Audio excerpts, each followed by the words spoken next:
សម្រាប់ថាចឹងយើងហៀបឲ្យបានមកកូនយេអូយមកយើងសាបានអូញ៉ាំបាយចឹងហ៎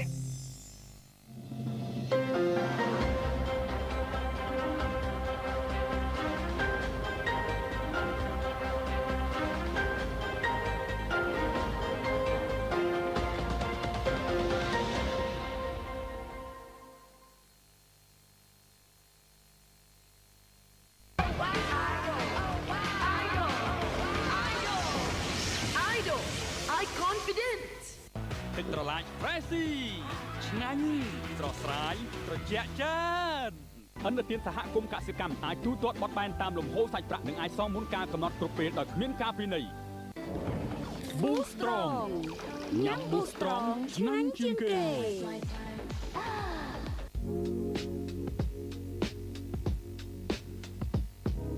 សូមណែនាំមីគោករសជាតិសាច់មាន់ហឹរខ្លាមុំក្រហមឆ្ងាញ់ស្រួយស្វា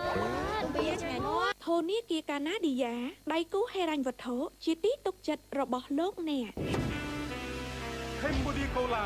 រសជាតិនៃភាពរីករាយមីដូម៉ៃសេឡាជាមួយវីតាមីន B យូទីននិងបច្ចេកវិទ្យាម៉ៃសេឡាកាត់បន្ថយសក់ជ្រុង 98% បូការីស្វេតភេសជ្ជៈអ៊ីយ៉ុងបំពេញចិត្តទឹកបានល្អជាងគេរបស់ប្រទេសជប៉ុនបូការីស្វេតនេះជាពេញកម្លាំងកម្ពុជាអមពលដ៏ជោគជ័យបាកាសម្បូរដោយតូរីន Royal Jelly យិនសិននិងវីតាមីនជាច្រើនទៀតដើម្បីជួយឲ្យអ្នកត្រៀមខ្លួនឆ្ពោះទៅកាន់ភាពជោគជ័យខ្លាចជាមនុស្សជោគជ័យជាមួយបាកាប្រូខូចតែមួយមុខគ្រប់គ្រាន់ដើម្បីបំបត្តិក្បាស់សាច់ជំនួយដល់ឆានពីប្រូខូចឆាប់ជា16ឆ្នាំនៅតែរឹងមាំសូមអរគុណដល់ការជឿទុកចិត្តលើយើងរាល់គ្រប់ដំណើរChampion ឈ្នះប្រាក់សុទ្ធ$26,888 Champion ថាមពលដ៏អស្ចារ្យ Gansberg Amazing Taste Gansberg a real German premium beer ពិសាដោយការទទួលខុសត្រូវ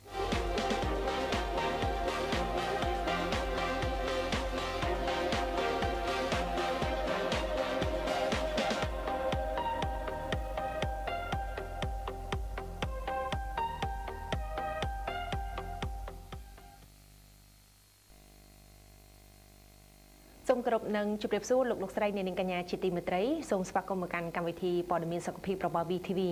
ដោយសារម្ដងយើងខ្ញុំតែងតែផ្ដោតជលូននាងនៅព័ត៌មានសំខាន់ក៏ដូចជាលើកយកអំពីបញ្ហាជំងឺផ្សេងដោយទទួលបានការអញ្ជើញចូលរួមបកស្រាយរាល់ប្រធានបទនីមួយៗពីសំណាក់វិជ្ជបណ្ឌិតជំនាញនៅថ្ងៃនេះយើងសូមលើកយកអំពីប្រធានបទថ្មីមួយទៀតដោយលើកយកអំពីបញ្ហាគុណសម្បត្តិនិងគុណវិបត្តិនៃការវះកាត់បដូរសន្លាក់ជង្គង់សពនិមិត្តនិងដំណោះស្រាយសំខាន់ទទួលបានការអញ្ជើញចូលទៅលើប្រធានបទមួយនេះពីសំណាក់លោកវិជ្ជបណ្ឌិតយិនរិទ្ធដែលជាវិជ្ជបណ្ឌិតឯកទេសវះកាត់បាក់បាយឆ្អឹងវះបដូរសន្លាក់និងត្រគាកជង្គង់ដើម្បីជ្រាបច្បាស់យ៉ាងណានោះសូមអនុញ្ញាតជួបជាមួយនឹងលោកវិជ្ជបណ្ឌិតដូចតទៅចាជម្រាបសួរលោកវិជ្ជបណ្ឌិតបាទសូមជម្រាបសួរចាសុខទុក្ខយ៉ាងណាដែរបែកគ្នាយូរបាទសុខទុក្ខធម្មតាបាទនេះបើតាមនេះខ្ញុំដឹងលោកវិជ្ជបណ្ឌិតគឺមិននៅស្ងៀមតែងតែស្វែងរកនៅអ្វីដែលជាបច្ចេកទេសថ្មីនៅក្នុងការព្យាបាលជំងឺលោកវិជ្ជបណ្ឌិតទៅតែមកពីប្រទេសបារាំងដើម្បីទទួលការបណ្ដុះបណ្ដាលទៅលើឯកទេសមួយនេះមែនទេចាបាទខែ3ខ្ញុំបានទៅប្រទេសបារាំងហើយដើមខែនេះខ្ញុំបានទៅតៃវ៉ាន់ដើម្បីទៅសិក្សាទៅរៀនសូត្របន្ថែមទាក់ទងនឹងបច្ចេកទេសនៃការវះកាត់នេះបាទចាអញ្ចឹងអ្វីដែលលោកវិជ្ជបណ្ឌិតលើកយកអំពីប្រធានបទនៅក្នុងថ្ងៃនេះក៏ជាបច្ចេកទេសថ្មីដែលលោកវិជ្ជបណ្ឌិតទើបទទួលបានពីការបណ្ដុះបណ្ដាលទាំងអស់នោះដែរមានទេចា៎បាទជាការពិតការវះកាត់បដូរសន្លាក់នៅកម្ពុជាយើងគឺយើងចាប់ដើមធ្វើយូរមកហើយដូចខ្ញុំតាំងខ្ញុំមកពីសិក្សាពីប្រទេសបារាំងវិញ2019គឺខ្ញុំចាប់ដើមធ្វើពេលហ្នឹងមកដល់ពេលនេះគឺជាង5ឆ្នាំហើយយើងមានបដូរសន្លាក់ជង្គង់សន្លាក់តាគៀកមានសន្លាក់កែងដៃហើយឥឡូវមានការវិវត្តថ្មីក្រោយនេះគឺយើងបានទៅធ្វើការសាពីសន្លាក់ស្មាទៀតប៉ុន្តែប្រធានបទយើងថ្ងៃនេះគឺយើងនិយាយពីការវះពុំគេមកកាត់ផ្នែកខាងសឹករបស់សន្លាក់ជង្គង់ហ្នឹងផ្នែកខាងសឹករបស់ឆ្អឹងថៃបៀនៅឆ្អឹងថ្មងជើងហើយគេដាំ implant ដែលជាសន្លាក់សពនិមិត្តរបស់យើងជំនួសសន្លាក់ធម្មជាតិរបស់យើងទី1ទី2ខាងផ្នែកឆ្អឹងផ្លូវវិញក៏គេមានឧបករណ៍របស់គេមានចិត្តមានកាត់ឆ្អឹងឬក៏សន្លាក់ដែលវាបានសឹកខូចហ្នឹងគេដាំជាមួយនឹង implant របស់គេមួយទៀតដែលជំនួសសន្លាក់ធម្មជាតិរបស់យើងដែរដែលអាពីរហ្នឹង ដែលវា work វាធ្វើការជាមួយគ្នានៅក្នុងចលនាជង្គង់យើងដើរបត់ជង្គង់លាជង្គង់រហូតដល់នៅស្រុកគេខាងអឺរ៉ុបដូចជាប្រទេសបារាំងដែលខ្ញុំបានទៅញឹកហ្នឹងគឺគេវះបដូរស្លាកជង្គង់នេះហើយអ្នកជំងឺអាចទៅជិះស្គីបានអាចទៅដើរលេងអាចទៅរត់អាចទៅលេងកីឡាបានដូចជីវិតរស់នៅប្រចាំថ្ងៃចាអញ្ចឹងមានន័យថា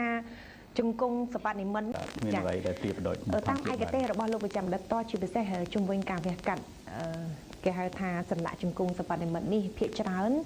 មនុស្សនៅក្នុងវ័យណាដែរដែលគាត់សឹកដល់ថ្នាក់ថាយើងត្រូវតែវះកាត់បែបនេះបាទជាទូទៅតកតងនឹងវ័យរបស់អ្នកជំងឺហើយឬក៏តកតងថាមូលហេតុមួយចំនួនដែលធ្វើឲ្យសឹកស្លាកជង្គង់ហ្នឹងគឺយើងបានរៀបរាប់មុនមានមូលហេតុ7សំខាន់កិច្ចការសិក្សាថ្មីក្រោយនេះទៀតគឺថាមានមូលហេតុ8ទី1គឺអាយុភាគច្រើនគឺលើ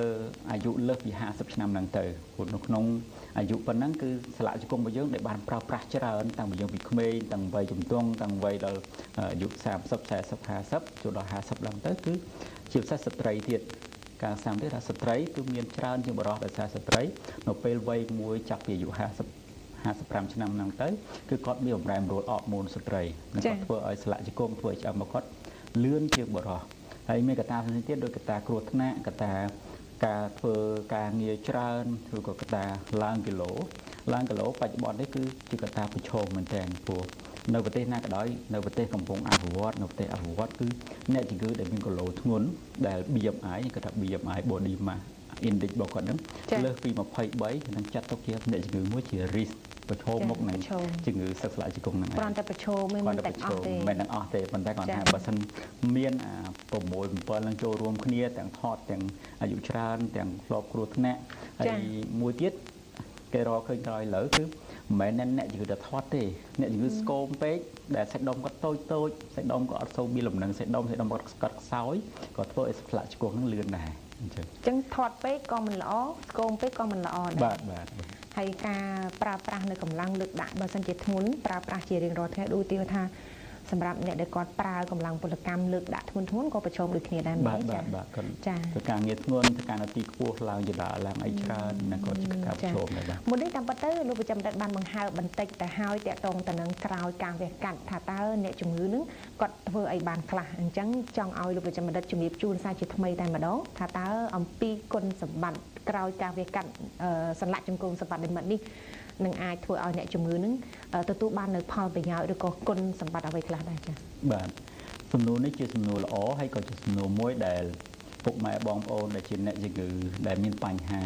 ស្លាកជង្គង់ហ្នឹងគាត់តែតែសួរមកគ្រូពេទ្យយើងព្រោះថាលោកគ្រូស្លាករបស់ខ្ញុំឈឺស្លាកខ្ញុំគាំងតែខ្ញុំក្រោយពេលខ្ញុំវះតែខ្ញុំទទួលបានផលអីទី1យើងនឹងទទួលបានស្លាកសបនិមិត្តមួយដែលអាចធ្វើចលនាបានដោយមិនគាំងដូចមុនទី2អាការឈឺចាប់របស់យើងលែងមានបាទនិងទី3ធ្វើឲ្យជើងរបស់គាត់ត្រង់ដោយសារតែជង្គង់របស់អ្នកជំងឺនៅពេលគាត់ចាប់ដើមសឹកគឺគាត់ចាប់ដើមកោងអាចកោងកថេកទៅក្រៅឬក៏កថេកទៅក្នុងទៅតាមទម្រង់របស់អ្នកជំងឺម្នាក់អញ្ចឹងជង្គង់នេះយើងបានកែបានកាត់តម្រឹមឆ្អឹងធ្វើយ៉ាងណាឲ្យវាបានត្រង់ឲ្យបានល្អដូចមុនបាទវាមិនមែនជាធម្មជាតិទេប៉ុន្តែវាជារបស់ស្វមិត្តប៉ុន្តែគោលដៅនៃការព្យាបាលគឺចិត្តចាវាក្រំបាយជាងអត់បានផ្លាស់ប្ដូរបាទក្រំបាយមែនតើអញ្ចឹងតែយើងនិយាយថាអ្នកជំងឺដែល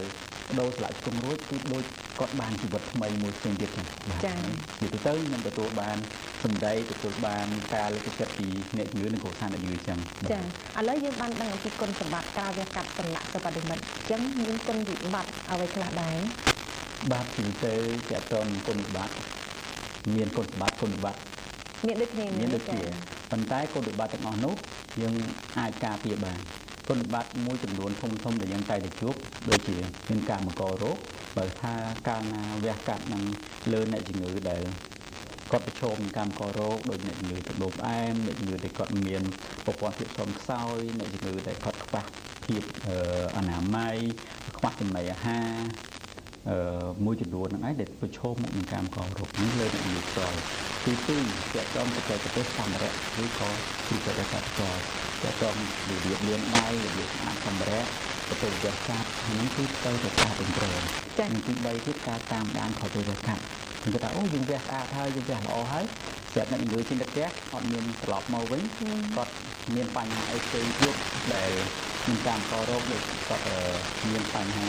បដៅជើងឬក៏បដៅអីផ្សេងទៀតឬក៏គុំបីតែគាត់មានទៅទីថ្មីឡើង